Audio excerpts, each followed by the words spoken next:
छिनरी भाभी बधाई हो, छिनारपुर के विधानसभा से विधायक का सीट मिल गया है। यही बात सुन के विरोधी पार्टी के पेट गीला है। दुष्ट से बना दुष्कर्मी हीरो बनता है अपने आप के। कितनो नाक रगड़ ले बेटा, हरा न पाएगा चोली छाप के। वाह वाह वाह वाह।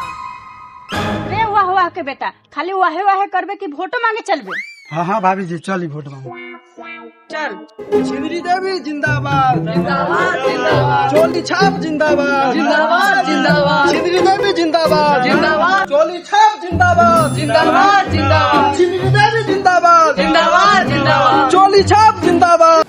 भैया जिंदाबाद जिंदाबाद जिंदाबाद, अपना क्षेत्र का नाता कैसा हो, शर्मा भैया जैसा हो। भैया जिंदाबाद जिंदाबाद जिंदाबाद, अपना क्षेत्र का विधायक कैसा हो, शर्मा भैया जैसा हो। गाँव गाँव में शोर है, शर्मा भैया जोर है। अरे बिना बाप के जन्मल बेटा, हम यही नारा लगावे खातिर तोरा के पैसा दिली है। दुष्कर्मी भैया, चमड़ा का मुंह है, गलती से बोला गेला, माफ कीजिएगा। हाँ तो चमड़ा के मुंह है संभाल के रखा, न तो यही चमड़ा के मुंह में चमड़ा के केला धास दे हम। हाँ तो ठीक से नारा लगाइए, आगे से ध्यान रखिए। चल नारा लगो। चोली छाप को हराना है। दुष्कर्मी भैया जिंदाबाद। भाभी जी रउआ ई चश्मा लगा ली, चश्मा लगा ले हम ना तो पब्लिक लोग बहुत वोट दे। ली चश्मा लगा ली, अब बहुत सुंदर लगा। नारा लगाओ बोल के। भोसड़ी वाला, तुमको बोलने की लोड़ नहीं है। क्या छिनरी भाभी, हम तो दिल खोड़ने का बात किए, आप तो कुछ और सोच लिए। अच्छा ठीक बा, कोनो बात नहीं है, जोर से नारा लगावा। हम सब ना एक थाना है, चोली छाप जिंदाबाद, चोली छाप जिंदाबाद जिंदाबाद, जंगिया छाप मुर्दाबाद मुर्दाबाद।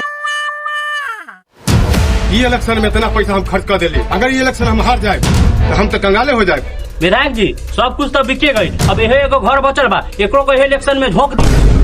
अरे चुप सा, सब कुछ जब बेचिए दे रह कहाँ, अरे बाप के गांव पर। विधायक जी रउआ घबराऊ न, हमरा पास एगो और उपाय बा। हाँ हाँ, तोहरा पास कौन उपाय बा, जल्दी बतावा। हाँ तो दुष्कर्मी भैया, हर आदमी के पास 2 किडनी होला। हाँ हाँ, 2 किडनी होला। अगर ए में से एगो किडनी हट जाए चाहे फट जाए तो यो आदमी जिंदा रह सकेला। हाँ हाँ, काहे ना जिंदा रह सकेला। हाँ तो तकले तू ना बारा, जल्दी से किडनी बेच के हटाबा, घर घर मुर्गा बटवाबा, तब देखा तू कैसे न जीतबा। देखो खौका के बेटा, तोहरा के पैसा देले रहनी बछियारा टोला में बांटे खातिर, तो बांटले की ना? हाँ हाँ छिनरी भाभी, पैसा तो हम बांट दिली बा। अच्छा ये बतावा, ओने के माहौल कैसन बा? बुढ़वा लोग के तो तारी पिया के कैसे अपना और घींच ले बानी, लेकिन जवानका लोग भी ना चोली छुले न माने। चोली छुए चाहे ढोड़ी, ई इलेक्शन हमरा हर हाल में जीते के बा तो जीते के बा। हाँ तो छिनरी भाभी, ऐसे भी छुए हुए अपन अंगिया, तब तो दुश्मन दुष्कर्मी के फटिए जाए जंगिया। जंगिया फाटे चाहे ओकर गाड़, तोरा काहे टेंशन धइले बा? चला हो वोट मांगे। चली चली, गर्मी रहे चाहे जाड़ा रहे, देवी का गुब्बारा रहे। का रे दुगला के बेटा, ई का नारा लगेले बारे? माफ कर दे छिनरी भाभी, गलती से जबान पिछल गई। जवान के रख समीट के, न तो यही में मुआ दे हम लपेट के। जिंदाबाद जिंदाबाद, चोली छाप जिंदाबाद। ए भाई थोड़ा इधर आ।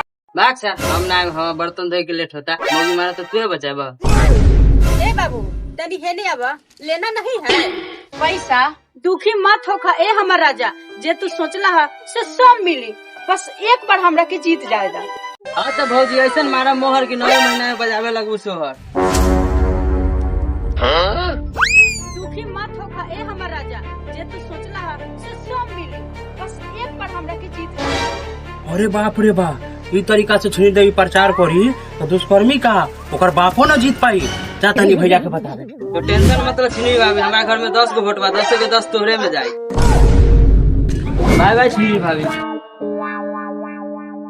ई माधव चोदवा के इलेक्शन वाला फरेस को छोड़ देनी है, अगर जीत जाए तो पहले एकरे दूरा पर कुआं खोदवाए। भाभी जी हम बहुत तक मेहनत कैली, तोहर कुआं हम ही खोद। चोली छाप जिंदाबाद जिंदाबाद जिंदाबाद। लक्स कंपनी के जगह मंगौले बानी, पूरा छिनारपुर क्षेत्र में बंटवा दे। दुष्कर्मी भैया तो यहाँ हाथ पर हाथ धो के बैठल रह, वहाँ छीड़ देवी अपन छुआ छुआ के वोट इकट्ठा कैले बिया। छीन देवी की मजाल हमरा हरावे खातिर चोली देखा दे के वोट मांगत रहे, अब छुआभू लागल। कहा श्रीदेवी छुआ छुआ के वोट इकट्ठा कर रहा है। चलो संजय, आज श्री देवी के सारा छीना को छुआ दे।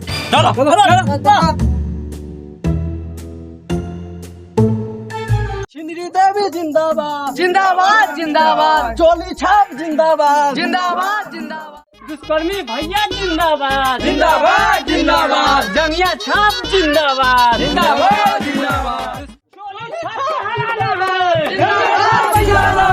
चोली छाप जिंदाबाद जिंदाबाद जिंदाबाद चोली छाप जिंदाबाद जिंदाबाद जिंदाबाद दुष्कर्मी भैया जिंदाबाद जिंदाबाद जिंदाबाद जंगिया छाप जिंदाबाद जिंदाबाद जिंदाबाद छिंदरी देवी जिंदाबाद जिंदाबाद जिंदाबाद छिंदरी देवी जिंदाबाद जिंदाबाद जिंदाबाद चलिया छाप मुर्दाबाद मुर्दाबाद मुर्दाबाद है छिंदी देवी ते अपन चोली छुआवल छोड़ दे, चोली छुआवे से कोनो जीत ना जाइबे।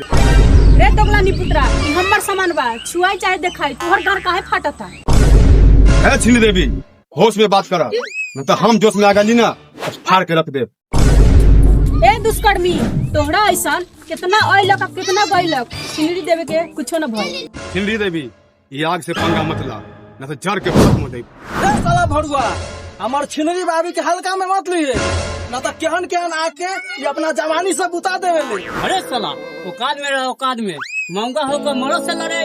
रे दुष्कर्मी तोहर पाप के घड़ा भर गल बा, ऊ घड़ा हम ही पड़ब। रे सार तकैत का बारे छिंदी देवी हद से पार हो गए, नाथ के देवता बात से न माने। मारो सुन मारो संगे